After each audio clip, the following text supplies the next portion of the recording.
MillerKnoll beating analysts' expectations on the top and bottom line as higher prices offset a drop in orders in the latest quarter here. There you're taking a look at some of the actuals versus the estimates there. It was a beat on top and bottom, as we mentioned here. And for the company and MillerKnoll, this is, of course, where you place your bet for a considerable portion of the day, and you're just sitting on that ergonomic chair trying to make sure that you can get through some of that office work or work from home as well. Some of you have them at home. This is part of the Julie Hyman trade. You have one of these chairs. How do you like it?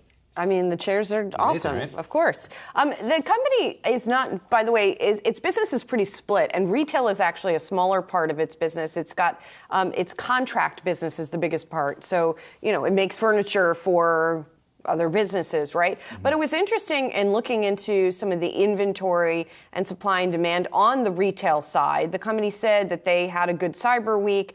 They did do promotioning, you know, and these are high-priced products, as we were discussing earlier.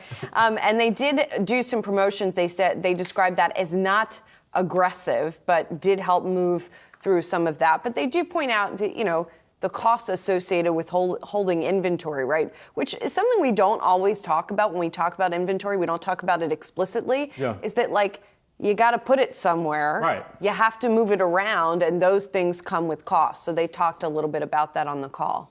Yeah, it could be an interesting 2023 for a company like this. Of course, you have people maybe going back to offices, but do you need new chairs if the office is half full? And then by the same token, you probably bought one of these chairs during the pandemic, so do you need to buy another one? So I think it's going to be a challenging year for this company. And to your point, and I know this is like everyone, chairs, Brad, Nike, but at the end of the day, yeah, it comes back to restocking. This is exactly why Nike was pushing back on some of the bots that are purchasing and then returning the inventory, because it costs money to store this inventory. And so for Herman Miller, MillerKnoll, what they're calling themselves these days. Alpha Google. No, Alpha Google, yes. For MillerKnoll, global retail segment, they're hoping that some of those costs, the handling of inventories and storage, that they're expected to abate, and this by the second half of fiscal year 2023.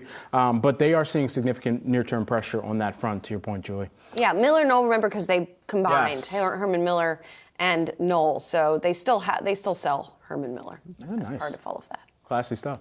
I mean, look, I was looking at some of their stuff for some mid-century modern a couple of years back. Anyway.